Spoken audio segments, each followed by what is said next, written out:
बहू के पलटते ढंग। पुणे में रहने वाली शीना की ससुराल में सिर्फ 3 लोग थे। इस वजह से घर में ज्यादा काम नहीं होता था, तो वो दोपहर तक अपना सारा काम खत्म कर लेती थी। लेकिन उसके बाद वो बोर हो जाती। इस वजह से उसने शिनचैन कार्टून देखना शुरू कर दिया, जो धीरे धीरे उसके व्यवहार पर इतना इफेक्ट करता गया कि वो खुद भी शिनचैन जैसी ही बातें करने लगती है। एक रात डिनर करते हुए, अरे बहू, जरा अचार तो देना। ओहो ससुमा, आपसे इतना काम भी नहीं होता। इस तरह तो आप जल्दी जल्दी बुढ़िया हो जाओगी। अरे शीना, ये तुम कैसे बात कर रही हो?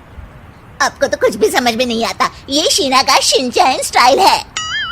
ऐसा बोलकर शीना वहाँ से चली जाती है। अगली सुबह शीना सबके उठने से पहले ही घर का काम खत्म करके कार्टून देखने बैठ जाती है। अरे वाह बहू, कमाल ही कर दिया।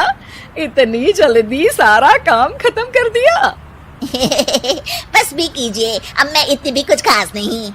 ओफो, तुम और तुम्हारे शिनचैन का भूत, जाने कब नॉर्मल इंसान की तरह बात करोगी। मॉम, आप तो बस मुझसे जल्दी रहती हैं। आपको क्या पता मेरी लाइफ कितनी मुश्किल है। अच्छा छोड़िए, अब मैं शॉपिंग के लिए जा रही हूँ। हाँ, तो ये है तुम्हारी मुश्किल लाइफ। शीना शॉपिंग करने मार्केट पहुँच जाती है, जहाँ उसे जय के ऑफिस की एक लड़की मिलती है। हेलो, आप जय की वाइफ है ना? हेलो, मेरा नाम शीना है। मैं 26 साल की हूँ और मुझे शिमला मिर्च बिल्कुल भी पसंद नहीं है, पर शिमला जा सकती हूँ। हाँ। शीना की बात सुनकर लड़की आगे कुछ बोले बिना वहाँ से चली जाती है।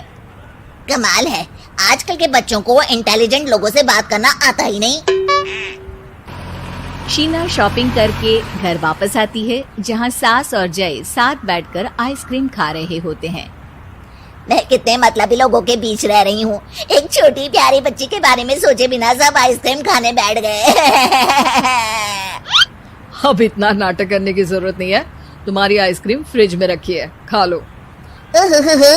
आइसक्रीम, मैं आ रही हूँ। इसी तरह दिन बीतते हैं।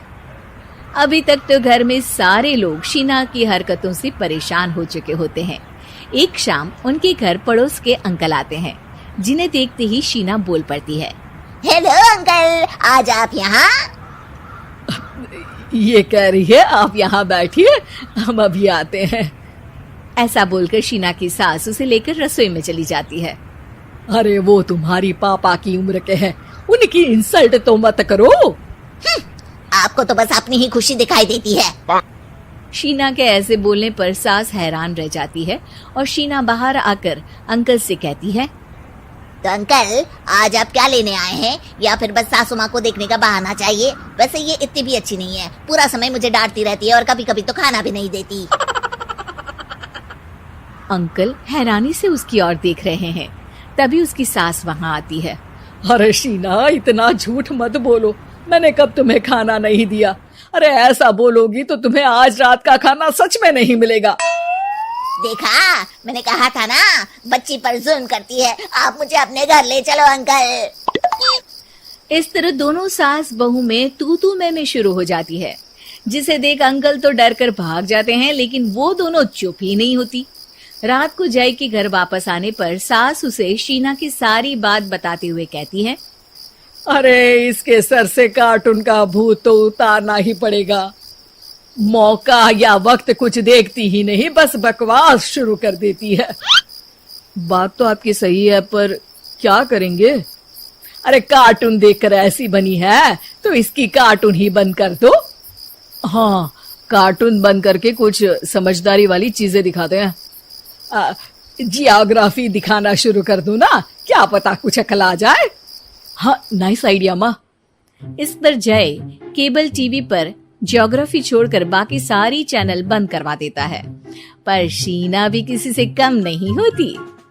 ओहो पतिदेव, अपने आप को बहुत स्मार्ट समझते हो। शीना मोबाइल पर YouTube ऑन करके उस पर शिनचैन देखने लगती है। शीना की इस स्मार्टनेस को देखकर जय तो बेचारा सर खुजलाता ही रह जाता है। हमने इसे जरूरत से ज्यादा अंडर एस्टिमेट कर दिया, अब क्या करें माँ? अरे इंटरनेट बंद करवा दे बेटा।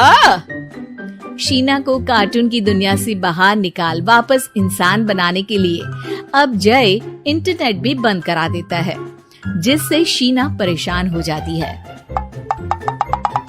सब मेरी खुशी से जलते हैं, पर अब क्या करूं? शीना सोच में पड़ जाती है, लेकिन कोई आइडिया नहीं मिलता, जिस पर मजबूरी में वो ज्योग्राफी देखना शुरू कर देती है। लगता है अब कुछ ही दिनों में इसके सिर से शिनचैन का भूत उतर ही जाएगा। हाँ बेटा, उम्मीद तो यही है। दिन बीतते हैं और घर में सब शीना के बोलने का इंतजार करने लगते हैं, लेकिन शीना टीवी में ऐसी खो जाती है कि उससे पूछे सवालों का हाँ या ना के अलावा और कुछ जवाब ही नहीं देती। देखते ही देखते हफ्ता बीत जाता है, तो सब्र का बांध तोड़ते हुए जय टीवी बंद कर खुद ही शीना से बात करने बैठ जाता है। क्या बात है शीना, पहले तुम ज्योग्राफी देखने को तैयार नहीं थी, और जब देखने बैठी तो इसके आगे किसी चीज की कोई सूध ही नहीं, ना किसी से बात करनी, ना घर का कोई काम। अरे माँ कब तक अकेले सब कुछ संभालेंगी? अभी भी तुम्हारे सर से शिनचैन का भूत उतरा कि नहीं? जब मादा भालू नर भालू से बात नहीं करती, तो वो उनका ध्यान अपनी तरफ आकर्षित करने के लिए बिल्कुल यही हरकत करते हैं। तुम नर भालू हो। शीना के ऐसा बोलते ही जय और उसकी मम्मी एक दूसरे की तरफ देख सर पकड़कर बैठ जाते हैं।